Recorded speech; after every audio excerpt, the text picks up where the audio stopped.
Our guest today is Denis Yelisevich. Welcome, Denis. Hello, hello. I urge you to subscribe to the Liberty Ukraine channel, like our videos, leave us comments, and also please join Denis's channel as well. Follow the news, and we will talk about peace or the continuation of the war. Because Zelensky has stated that Ukraine will not give up its territory to Russia, that there is neither a legal nor a moral right to do so. Please comment on this. Well, this is a very complicated issue, and he is manipulating and trying to present people with something other than what they are asking him about. So he cannot give up Donbas according to the constitution. Legally, the Verkhovna Rada of Ukraine cannot do this either. It's a very complicated procedure, one that involves the Verkhovna Rada as well. A referendum must be held. And in order to hold a referendum, martial law must be lifted, and then the referendum can take place no sooner than 60 days later. Lawyers in America know this, I assure you. Zelensky says, I will not give in. Propagandists claim, you can't give away someone else's land. But no one is asking us to give land away. Right now, the whole discussion is about withdrawing from Donbas, giving the order to the military to leave Donbas, lifting martial law, establishing a ceasefire, lifting martial law, and then announcing parliamentary and presidential elections in 90 days. That's it. Then a new parliament comes in, a new president. Ukraine resets itself, taking into account all the past mistakes and the horrors that have happened to our country. And then probably a referendum is scheduled without haste, and people vote on whether we should recognize Donbas as lost or not.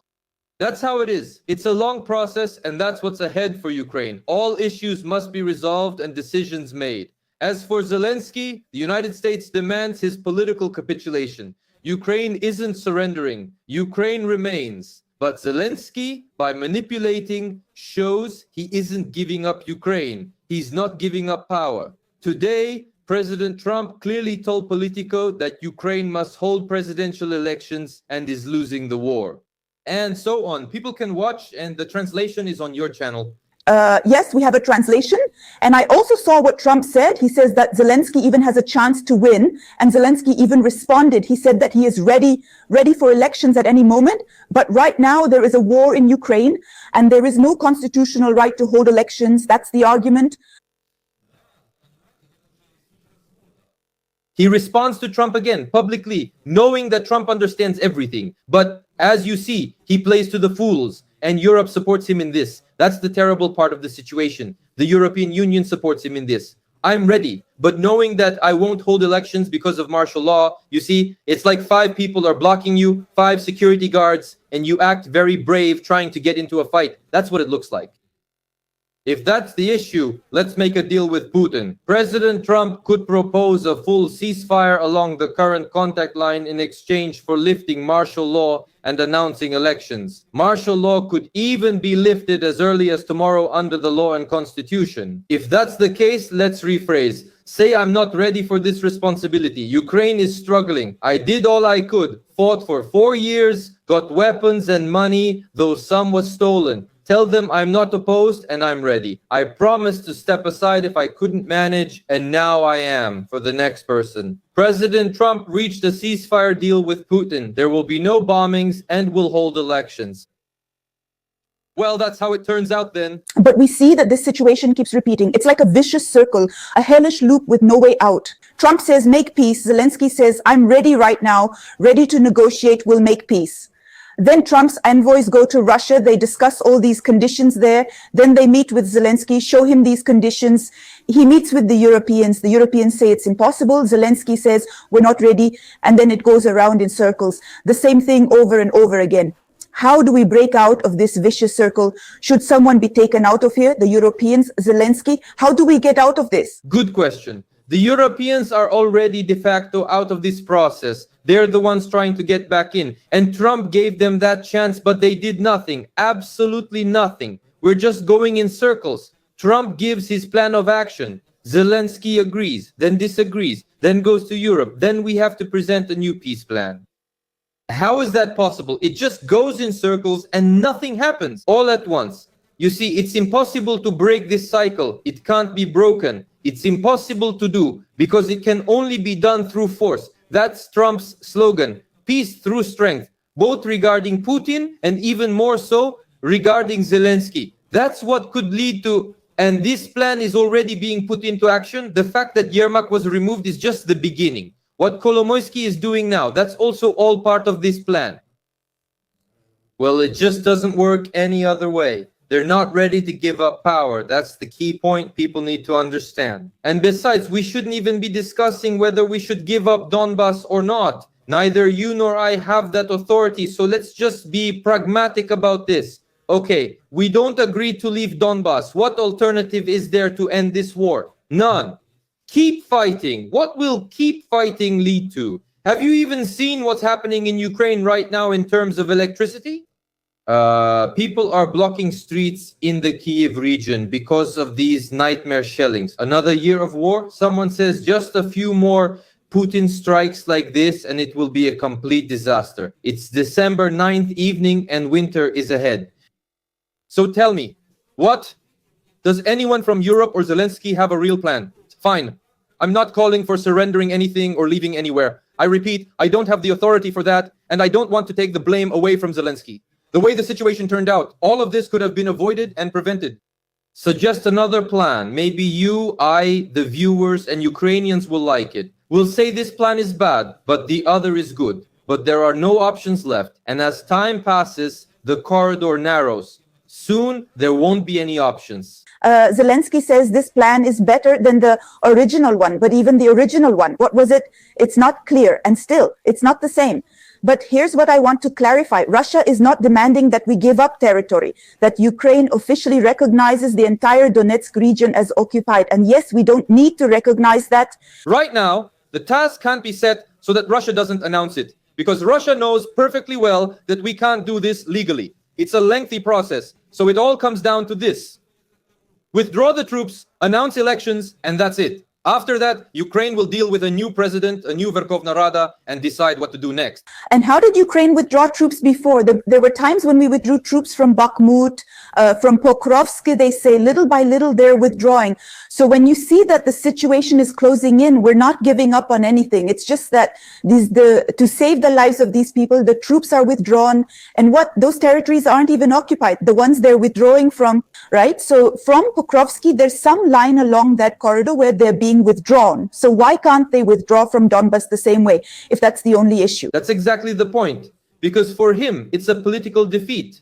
They'll say, you gave up land because Russia is in the public sphere. And in this sense, it's written as if you're withdrawing troops. But for Zelensky, it's political. You gave up territories. As for your question, right now, everyone understands that no one is going to recognize anything, any territories. But later, when the country is rebooted, this issue will come up on the agenda. And I support bringing this issue to the agenda. Why? Because let's imagine how it could theoretically happen. Zelensky steps down, elections are held, our country is rebooted. We have a ceasefire with Russia. There's really no shooting. Trump is controlling everything. Everything is fine. But this is only possible when a framework agreement is signed, which will include a roadmap. You announce elections, you withdraw from Donbas, then everything is rebooted, then you hold a referendum, meaning we will have to commit to holding a referendum so that people can decide, because Putin is not satisfied. After all, he's also from the KGB and basically international law. Only decisions that are recognized within the framework of international law by the whole world will be acceptable. We can't avoid a referendum. That's another matter. I could be spreading propaganda and telling fairy tales here, but I'm not a propagandist. If people at such a referendum, just imagine, vote no, we won't give up Donbas, what happens next? Well, a new war. And who will fight? That's the key question, because yesterday we talked on air about how Crimea is being given away illegally, as if it's illegal. Europe is pressuring. The Crimean Tatars want to be in Ukraine. So the question is, what should we do? How do we get Crimea back? None of the Ukrainians are saying, let's all get together now and go to Crimea and in Crimea. We don't hear people saying, we all really want to be with you. Everything is so good with you, mobilization, and we're thrilled. We want to be with you. No one is saying that, but we do hear these calls. You see, Tatiana, you will never hear that from official or affiliated people. That we need to give up on Crimea, not recognize it, just abandon this idea, not declare it. Why? Because for them, it's political suicide, but I'm not a politician. I can tell you, no matter what sources I learn from and people who have been to Crimea, by chance I know absolutely objective information. To my personal regret, the majority there are pro-Russian, and I can't imagine how it could be returned. That's one thing. And the second is what to do with these people, re-educate them in camps. It turned out terribly. I had an idea of how Crimea should have been handled. This is our defeat. It happened under Obama and Biden. We didn't fight for Crimea. What's the point now, after all this time? When Putin annexed it, politicians on talk shows claimed, we'll get it back with our quality of life. They'll beg to return. That was the talk everywhere. On Savik Schuster's show, in Masichuk's studio, everyone shouting.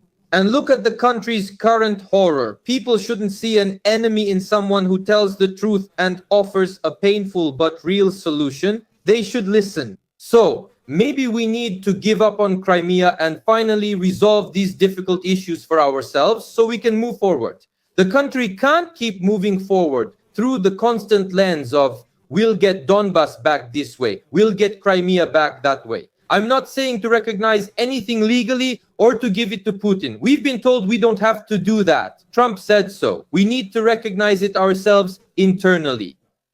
As for what the Crimean Tatars want, I haven't seen many Crimean Tatars fighting on the front lines. I talked to the military and yes, there are some of them there, but Crimea was surrendered somehow, and there wasn't any crazy resistance on the ground. But in Kherson, people resisted. In Zaporizhzhia, people resisted. In Kharkiv, people resisted. Even though the situation there was very difficult, and it happened more than once, but in Crimea, it turned out the way it did. So all of this is just talk. I see the representatives, or I respect the Crimean Tatar people, but I don't respect their leaders when they come out and say, no peace, we need to return to Crimea because it belongs to the Crimean Tatars. Excuse me, but I care about Ukraine as a whole. The time has come for surgery, very complicated, difficult, and I don't like it, and I'm sure you don't like it either. Cutting into the living. We can't move forward without it. We have to admit, given how things are going today and how everything is happening, whether it's with Crimea or with Donbas, we're going to be in trouble. Excuse me, just look at what's happening.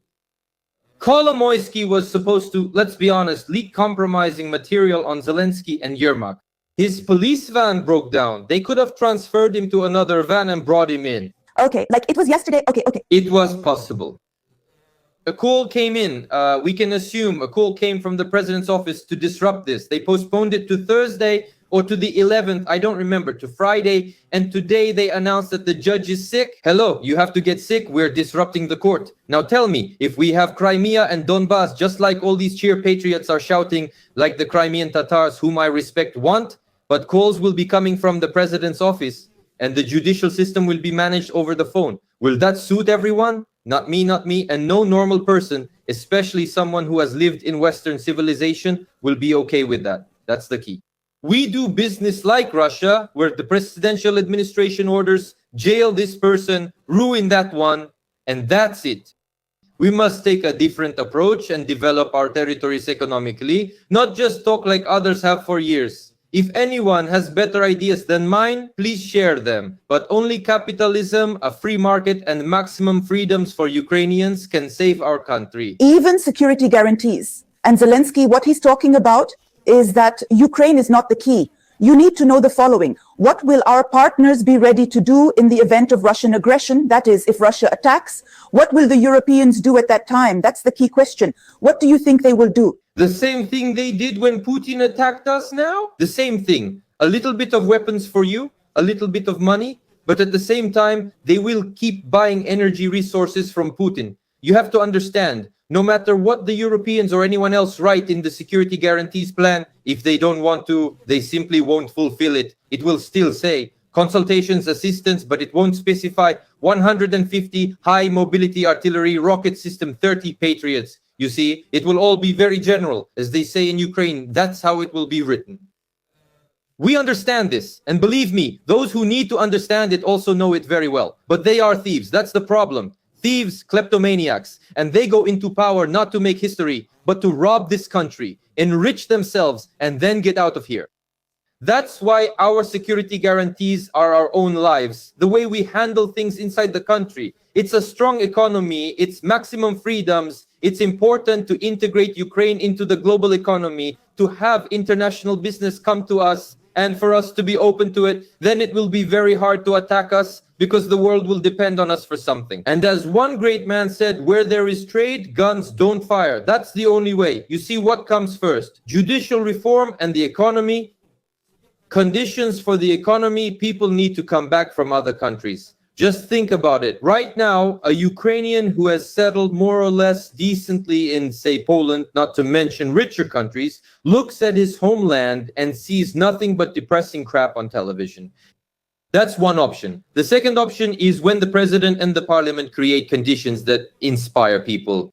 Dear citizens, come back. You will have conditions here for business that you won't find anywhere else. You will have security. The judicial system is renewed, taking into account global experience and all past mistakes. It's the best, everything. People can return to a country like that. But when they say, we will be at war forever, we are doomed. Can you imagine that? Is that what you want to build? We're doomed to fight for life. But why the hell is that? I've heard that, but no one says how, no one says who will fight. Do you know who will fight if it comes to that? So who? Tatiana, imagine, God forbid, in 3 or 5 years, some casus belli happens or something else, and Putin attacks again. First of all, as soon as there's even a hint of it in the air, everyone will leave. Everyone is so disappointed in the state, in this betrayal, in this violation of human rights, in this disorganization. Let's be honest. People were set up, Mariupol was set up in its own way. They said everything would be fine, Putin wouldn't attack. And there are living cemeteries, Chernihiv, Kiev region, each in its own way. Kharkiv is being bombed like that. Odessa is being bombed. And other cities in Ukraine too, even Western Ukraine got hit. You said it right. Who will fight? Everyone will leave because everyone already understands how this works. He just listed the cities. They were organized their own way. Others closed the border, told people to go fight and took away their rights. If you refused, you faced court and possibly years in prison, but all within the law. But when the TSK get a license for complete lawlessness, when people are killed, both by the TSK and in this TIS, when part of the people, millions of people, are declared as something else just because they don't want to blindly follow orders and die for Putin's whims. Do you know what President Trump actually said? I'll tell you now, and I'll show this video to people on my broadcasts. President Trump said that at the first meeting between Zelensky and Putin, do you know where that was? The Normandy format. Right after Zelensky became president, Merkel, Macron, Putin, and Zelensky. He told Putin, I'm going to take back Crimea, join NATO. And Trump says he said it in a rude manner. I'm not Putin's lawyer or defending him, but I recall an interview with the first head of the president's office, Andrei Bogdan, on Gordon's show. He said we treated Putin poorly, tricked him with false promises, and Zelensky spoke inappropriately. I can imagine Zelensky's rude communication style. And if he said something like that to Putin, knowing who Putin is, then he's completely out of his mind. I know, maybe it doesn't sound nice, but that's just a contest of egos while people are dying at the same time. Only he can afford to do that, but we can't afford it. And that's what upsets and scares me. I remember Yushchenko, I don't like Yushchenko, but when he became president, he invited Putin. They were in that Shevchenko-style house where everything is in our traditions, drinking vodka. And somehow the very first meeting of the president, it always has a symbolic character. So he was a nationalist and all, but he understood something. That war, well, anything but war cannot be allowed. But here, the person is just out of his mind, Tatiana, out of his mind. Right now, I'm looking at our country, at our citizens. If people are coming back to Ukraine now and saying, my God, what's going on? People's brains have been washed. They're in this bubble. They're saying something, demanding something, but they can't answer a single question. I mean, those who have been brainwashed by propaganda. It's monstrous. Just understand, the television marathon will be shut down, I think, in January, and television will come back. YouTube channels will switch. Channels will resume. Yeah, there will be so many revelations. People will find out so much that you can't even, those who are listening right now, you can't even imagine what's going to happen there. And then you'll remember everything that's happening now and what people with an alternative point of view were telling you. People, I really ask you, please subscribe to our channel, because if the marathon doesn't happen, you won't have anywhere to get information from. If that's where you get it from, please join us because our experts share their opinions. The main thing is how to get out of this crisis. Let's go back to Mariupol and to the betrayal. So Mariupol, yes, back then there was a situation where a lot of people died. They weren't evacuated. And now 800 million hryvnias have been allocated for Mariupol. Supposedly for those people who suffered, they need to buy housing. We understand those people have already settled elsewhere, either leaving the country or moving to other cities. And we feel that once again, they're appealing to the idea that the money will be given, it will eventually be given. Will we ever find out how to influence this process? But we've only been talking for 21 minutes. Just like I mentioned before, we've already discussed this with you. And I can only say once again, this is all about a dysfunctional state, what you're asking right now. We all know the money will be stolen, things won't go as planned. It will be hard for a person to get this money. It just won't work. And that's the essence of how the state treats people. But people still want officials to control everything, state enterprises and so on. People don't want to make decisions themselves. I can't say anything about how to deal with this. As you say, you won't be able to fight it in any way. The whole system of government needs to be changed radically. But for that, people need to clear their minds of dogmas. These dogmas have been ingrained for years, shaping their only way of thinking. In other countries, things are different, and they've prospered because of it. But if this remains a Soviet or semi-Soviet system, like a KGB branch, it will never change here.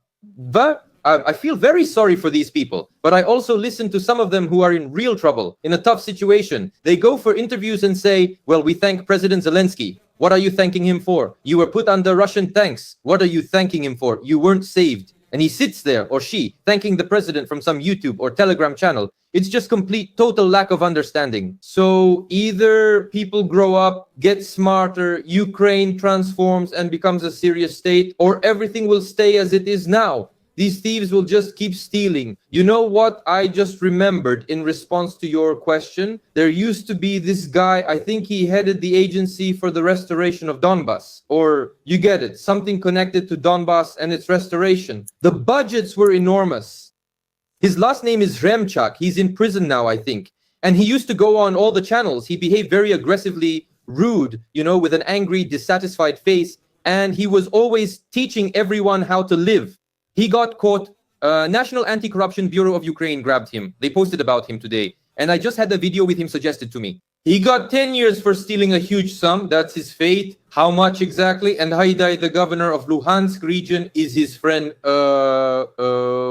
He's at the front now. You get it? These people lecture us, claiming people like me are the enemy and they're the good ones. People need to see this for themselves. Here are my eyes. Here are my ears. I listen. I check information. I let time pass to see what came true, what didn't, who was right, who was wrong, and I draw my own conclusions.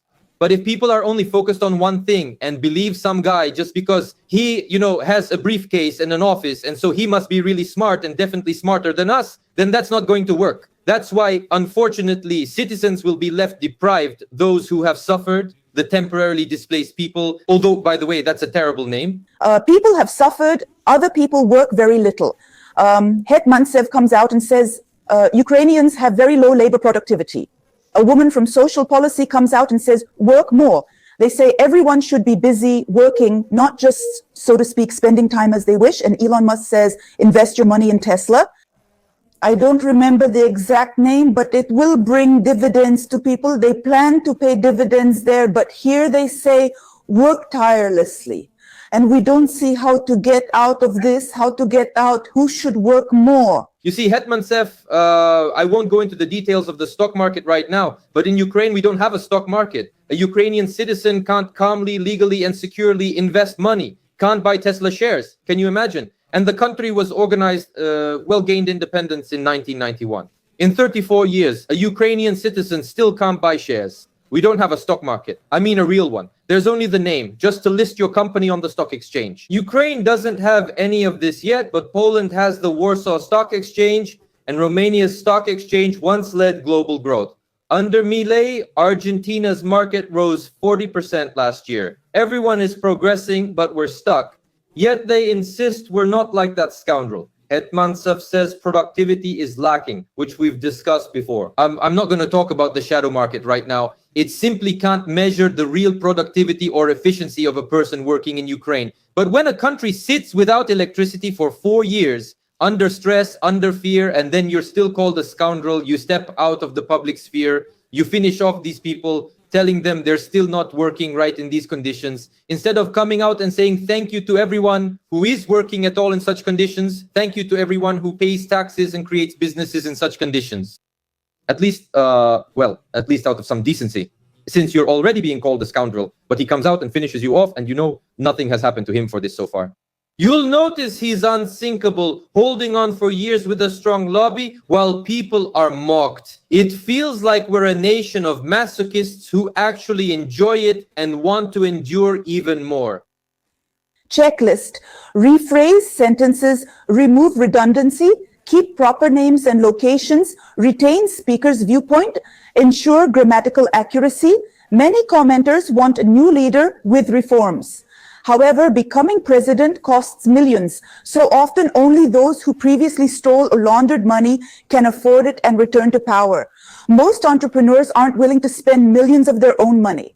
It's a $100,000 deposit, and if you lose the presidential election, you don't get it back.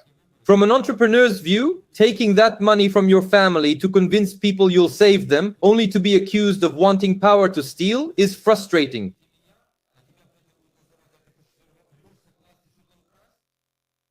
It's a questionable pleasure. The deposit should be symbolic, maybe 1,000 or 2, but not 100, especially in such a poor country. You know, in America, there's no deposit at all.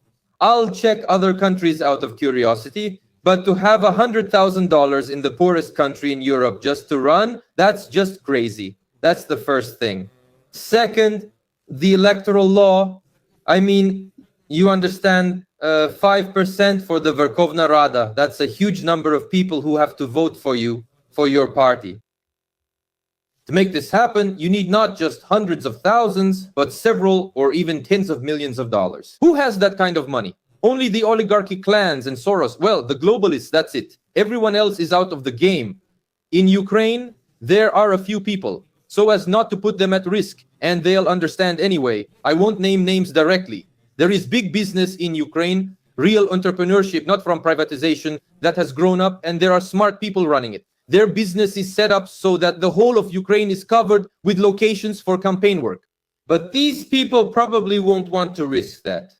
So you have to be somewhat desperate and really determined to get into this. There's an even less realistic option. Some oligarch, let's say Ihor Valerievich Kolomoisky, after going through everything that's happening to him now, which I wish him well with, suddenly he thinks, well, how long can I keep playing this cat and mouse game? Now let's just make Ukraine great. I'll keep my money here. I'll do business here. It'll grow in value. I'll even go down in history. People will remember me as a great man. They'll name streets after me.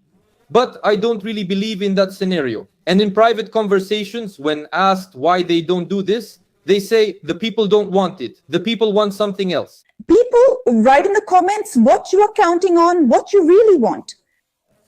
Regarding the European Union, Elon Musk says that it would be better to dissolve this organization. That's what he calls for in his posts.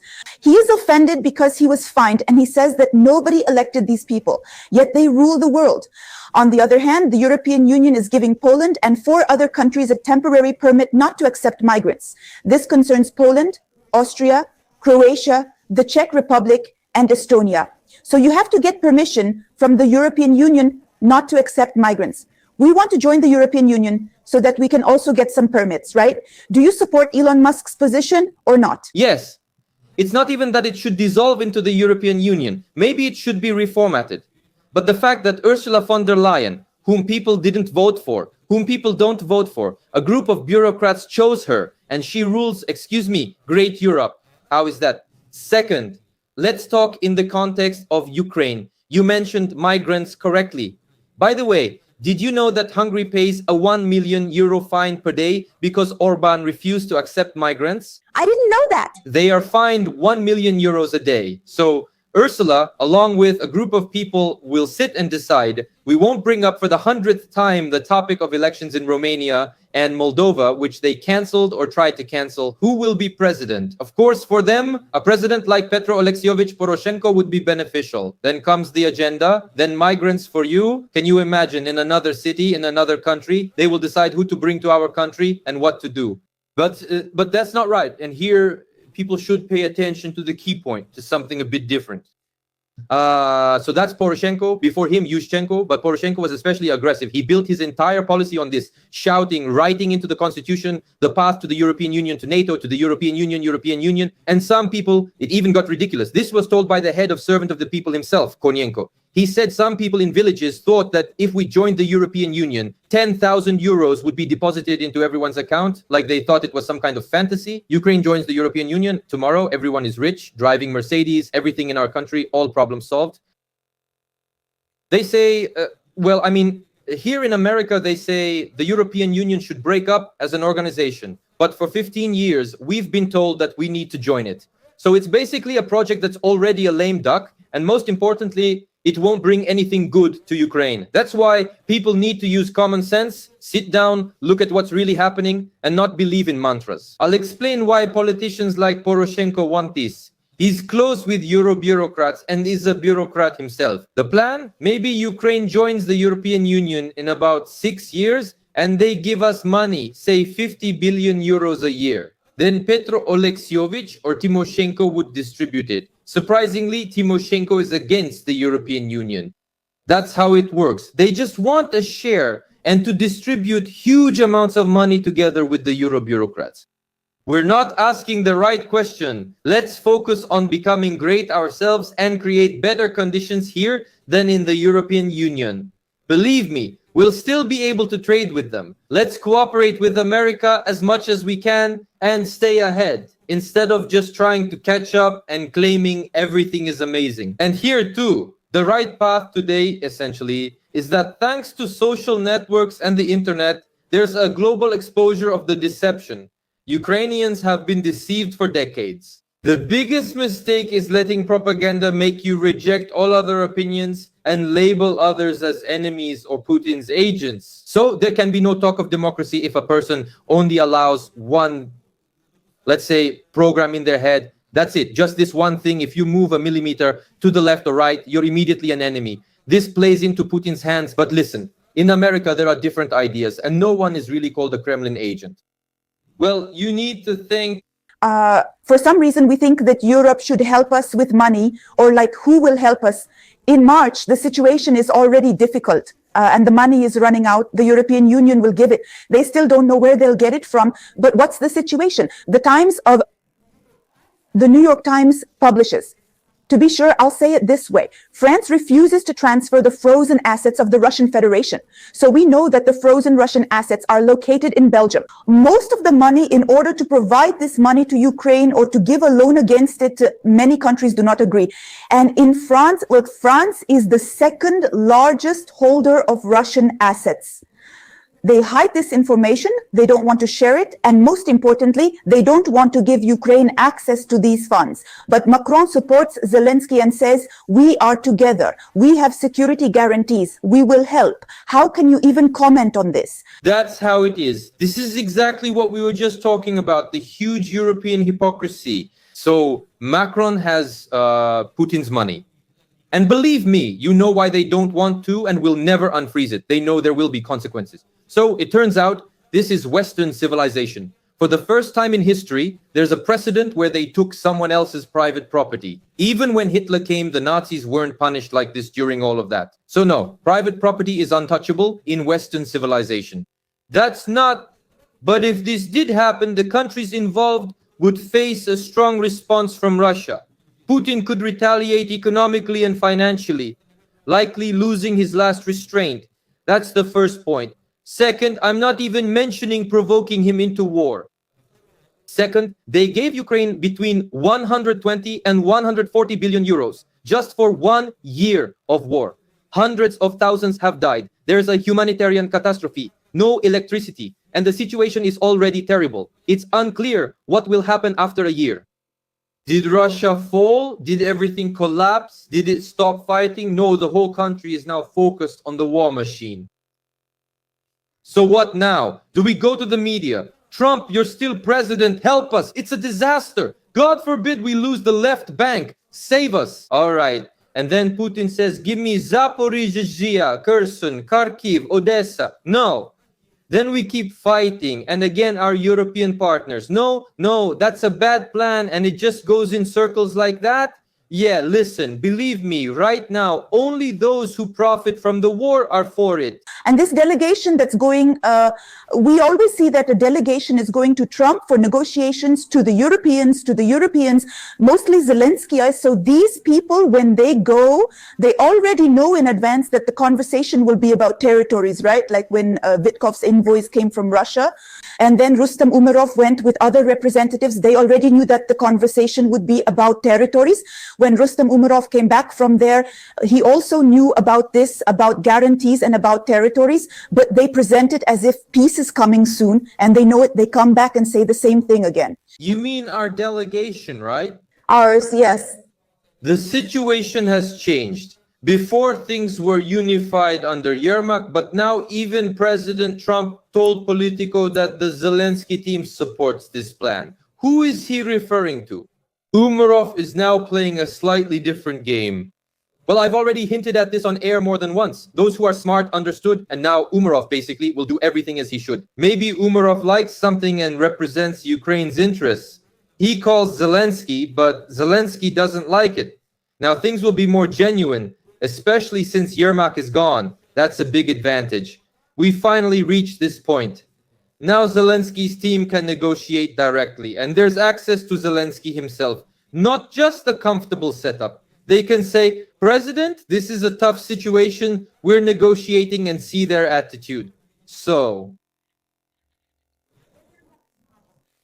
he is no longer a member of the National Security and Defense Council. He was until recently, until December 5th, we even provided him with Free State security. Now he is not a member of the National Security and Defense Council. And where is he himself? I don't understand anything. He shouted that he would go to the front, but he's not at the front. Then he tried to cheat there, to flee the country undercover. You know, this was published by Mirror Weekly. Now someone from the official says there are no restrictions on Yermak's movements. Rumors say Zelensky took him to Ireland on board number 1, so-called. I don't know what's true, but I think society deserves to know this. Say, I'm certain the story about him isn't over. Work is ongoing, and I hope it concludes soon. We need updates about this person. How did Trump Jr. react, and how did they discuss his alleged theft of $100 million? Imagine, he was in the White House with Trump shaking hands while stealing their money. And, you know, what else should you think about? About America? I know this for sure, more than once. And before that, there was a tough talk about Yermak. Get rid of him. People need to understand how differently things are wired in their heads. Yermak was thinking, and Zelensky said, you talk, we'll keep pressing on. And until this National Anti-Corruption Bureau of Ukraine thing happened, it was just, well, such a disgrace for the whole world. They couldn't kick him out. He just sat there thinking, I'll hold on. People need to realize with the war and all how much they'll cling to power. That is, Trump had to take some time. He had to take some extraordinary steps for things to move. And it will be the same with Zelensky. That's what I'm getting at. Zelensky is also holding on for himself right now, but the result will be the same. So now this playing around, and you know what? That's where all the meanness is. He didn't even go to see Trump, even though Trump said he wouldn't meet with him until he agreed. There's another point here, but I mean, it immediately goes public. We won't leave Donbas. No, that's not negotiable. It's a bad plan that ignores Ukraine's interests. We're heading to Europe to make our own plan, and Trump will keep selling weapons since it's profitable. Yesterday, I was sitting there, these messages, I was doing a stream, these messages kept coming in, you know, like, don't you get it yet? How to work with Trump? You don't understand at all how this works. Why are you doing this? Why are you making things worse? If we lose the United States, that's the end for Ukraine. Let everyone remember that. We need to hold on. We need to think about how to keep working. When Rubio comes out and says your country could surpass Russia in 10 years, and you're talking about war, they'll keep selling. Yeah, your plan is crap. What is even going on here? This person doesn't represent Ukrainians' interests. Why did he fly to Rome today? There are rumors online that he supposedly went to Rome to protect and secure his financial assets. Do you know anything about this? I know for sure that he is in Rome today. I think even with the Pope, this trip is somehow connected to the Vatican. Yes, absolutely certain. Is this somehow connected to him wanting to secure his money? Money has nothing to do with it. Who knows? They're all thieves. They're all corrupt. They all live a different life. They don't live the life of our viewers, you know. Some of our viewers, both on your channel and on mine when I post this, they'll probably watch this video later. They won't have electricity at the moment when, say, it comes out. And then, or maybe without electricity, they'll be sitting with mobile internet, watching from mobile devices. But Zelensky doesn't live like that, and his family doesn't live like that. And all these privileged people, their families don't live like that. And here, besides Zelensky won't be there. There will be someone else. It's a temporary issue. Even though it's already dragged on, just look at what happens next. These people, Monatik, Polyakova, all these Dante, Pivovarov, and their concerts, their parties. Today, someone sent me a price list, 20,000 euros, 50,000 for a performance, 10,000. And you think, what does it mean? Some people have the right to a free life, the right to their favorite profession, the right to earn money, the right to travel. And for another person, go to the front and die? Excuse me, but what makes an artist? It's not like they're a world-class artist like Michael Jackson. Why are they suddenly privileged? Why is it that a person who, let's say, works in emergency services, who saves lives after these drone attacks, clears the rubble, risks their life, sometimes emergency workers get killed. They do all this for pennies and can't do anything else. They can't plan their schedule since the country can't leave during this situation. But others can do as they please with the president's approval. And then Usyk comes out and says, Tatiana, this is just, Usyk says, why are you all picking on Zelensky for this scandal? Why don't you ask the previous presidents how it was? This is being said by a world-famous person, someone who is well-known and respected by many here in America. Well, you start to think, has everyone just completely lost their minds?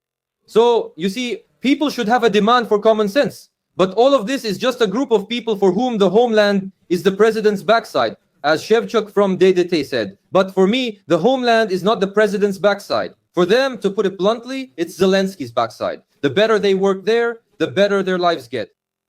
But if Ukraine is your homeland, then you should act in the interests of Ukraine. I really hope that our people truly have a desire for truth, for peace, for calm, for a normal life, because we can live that way. People come to us on air and say that there is a way, but you need to do this and that. But these people are not allowed into power. They have no way to influence the government or the life of the country. So I hope that everything will change in the future. Everyone, please subscribe to our channel, subscribe to Dennis's channel. Thank you so much for being with us, and until next time. Thank you.